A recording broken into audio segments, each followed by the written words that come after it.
Short Thrive, we're back. Thanks for joining us again today, guys.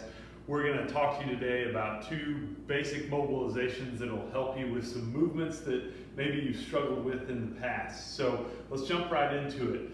First thing we're going to talk about is what we call your lateral seam. That's all of the tissue and musculature that runs from just under your armpit, above or in front of your shoulder blade, down to just below your rib cage.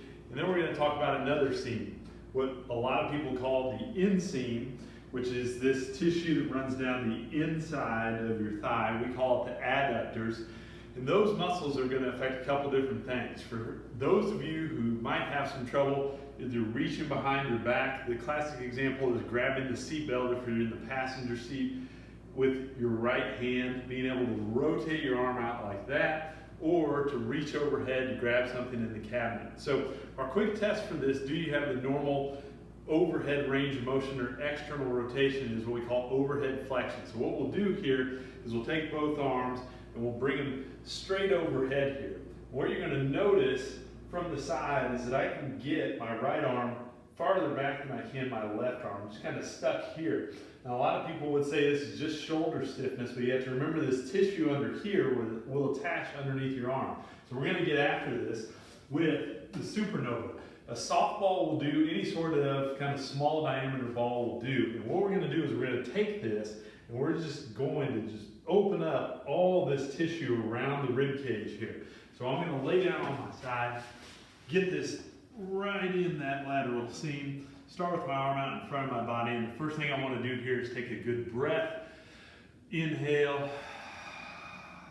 exhale, and what you're going to notice is when you lay on this ball at first, you're protecting, and when you finally can get a full breath and exhale, you start to get to the bottom of that tissue and open it up, and that's pretty stiff right there.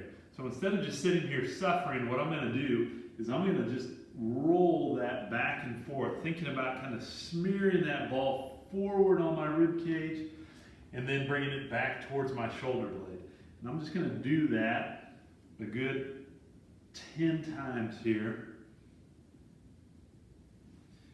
And then to tie in that shape with my arm, I'm going to position my arm overhead. So this is what we call mobilization with movement. And the idea here is that if I want to improve a certain shape or position, I need to get to my end range and mobilize in that end range if I'm going to improve.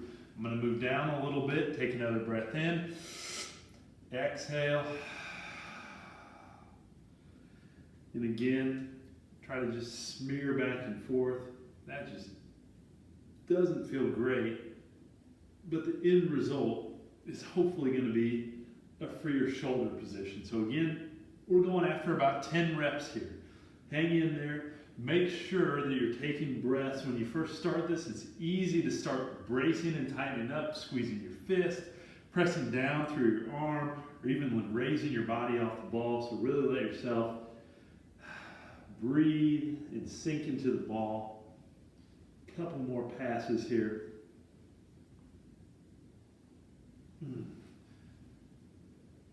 That is tight. And that's something that will get tight if you do a fair number of pull-ups, push-ups, bench press, any sort of rowing.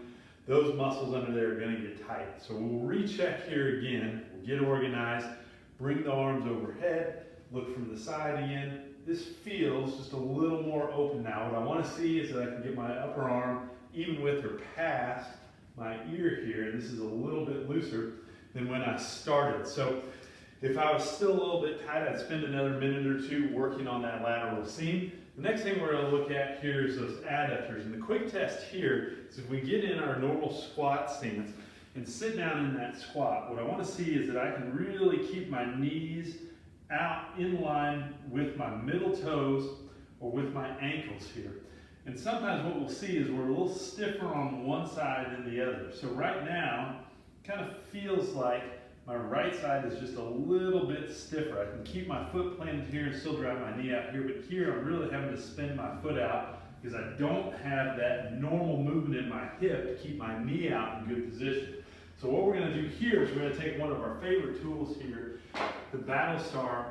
We can use a foam roll here as well. And what we're going to do is we're going to take this, we're going to lay this on those adductors, or lay the adductors over the battle star, running perpendicular. So instead of rolling in line with the musculature, I'm going to stripe across that musculature and just lay myself out here, kind of frog leg myself here, and just get a little weight there and start to just mash away at that tissue. And what I'm looking for is any spot that's tight. And for about 99% of you, your whole line of adductors from right above your knee to inside your groin is going to be tight. So again, instead of just kind of torturing ourselves by aimlessly rolling back and forth, we're going to do what we call a tack and floss.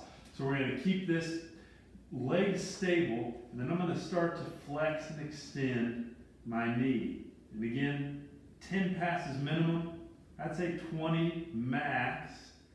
Breathing as we go, and especially when we get to end range, I should be able to fully exhale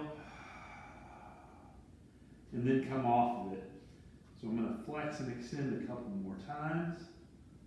Work a little higher up here. That feels okay. I'll get a little lower. Right off that VMO on the inside of the quadricep there. And again, flex and extend. Exhale at end range. You don't own that range if you can't fully inhale and exhale at the end of that range. And again, we'll just pass anywhere from 10 to 20 times. An easy way to figure out when you've done enough is when it starts to feel better, or if you're feeling worse, you know you're pressing too hard and need to back off. So, we've been at that for a little over a minute. Keeping pressure there, and we'll just retest to see if what we've done is effective. So same setup position, I'm going to drop into that squat, and that feels already looser, even though I haven't gone up the whole adductors. I've got my foot planted in a better position now, and I can keep my knee out. You don't see my foot spinning out now, and I can keep that knee out in a solid deep squat position here. So, a couple of ideas for you here. Again, the standard is we want to get in that deep squat position, be able to keep our knees out. When we raise our arms overhead, we want that upper arm to be even with our ear. If we don't have that, try these mobilizations, retest, see what you think. We'll see you again soon.